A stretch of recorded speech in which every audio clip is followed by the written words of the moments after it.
اعوذ باللہ من الشیطان اللعین الرجیم بسم اللہ الرحمن الرحیم وبہ نستعین وہو خیر ناصر ومعین. سلسلہ دروس معارف قرآن و اہل بیت میں آج کے درس کا موضوع ایمان کے محقق ہونے کی نشانیوں کے سلسلے میں دوسرا درس ہے. سورہ طارق کی آیت نمبر 9 اور 10 میں ارشاد ہوا، یوم تبلی السرائر، جس دن رازوں کو فاش کر دیا جائے گا. فما لہ من قوت ولا ناصر، پھر نہ کسی میں کوئی طاقت ہوگی اور نہ کوئی مدد کرنے والا ہوگا. سورہ انفال کی آیت نمبر 2 اور 3 اور 4 میں ارشاد ہوا، انما المؤمنون الذین اذا ذکر اللہ وجلت قلوبهم واذا تلیت علیہم آیاتہ زادتہم ایمانا وعلی ربہم یتوکلون. مومن صرف وہ ہیں جن کے سامنے جب ذکر الہی کیا جاتا ہے تو ان کے قلوب لرز جاتے ہیں، اور جب اس کی آیات کی تلاوت کی جاتی ہے تو ان کے ایمان میں اضافہ ہو جاتا ہے اور وہ لوگ اپنے پروردگار پر توکل کرتے ہیں. الذین یقیمون الصلاۃ ومما رزقناہم ینفقون، اور ان صاحبان ایمان کی نشانیاں یہ ہیں کہ وہ نماز کو قائم رکھتے اور ہمارے دیے ہوئے رزق میں سے انفاق کرتے ہیں.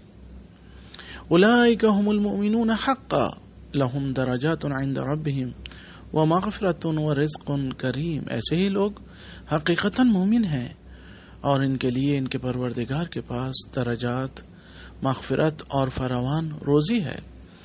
مولا متقیان علی ابن ابی طالب علیہ الصلوۃ والسلام کا ارشاد گرامی ہے، جس کا تذکرہ کتاب غرر الحکم کے کلمہ نمبر 7417 اور 7434 اور 9850 میں ہے، جس کا خلاصہ یہ ہے کہ آپ ارشاد فرماتے ہیں، اپنے راز میں بخیل بنو اور کسی کے رکھائے ہوئے راز کو فاش نہ کرو، کیونکہ یہ فاش کرنا خیانت ہے.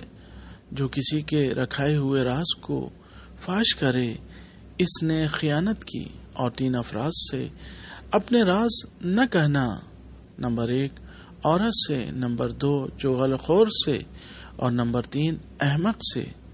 خلاصہ کلام یہ کہ ایمان 4 چیزوں کے ذریعے محقق ہوتا ہے. نمبر 1 ایسے یقین کے ذریعے جو شک و ظن و گمان و تردد سے خالی ہو. نمبر 2 ایسا اعتقاد جو دین سے وابستہ ہو اور قلب و روح میں رسوخ کر چکا ہو. نمبر 3 ایسا اقرار جو قلبی و لسانی دونوں طریقوں سے ہو. اور نمبر 4 ایسا اقرار جس میں دین پر عمل بھی ہو. وآخر دعوانا ان الحمد للہ رب العالمین.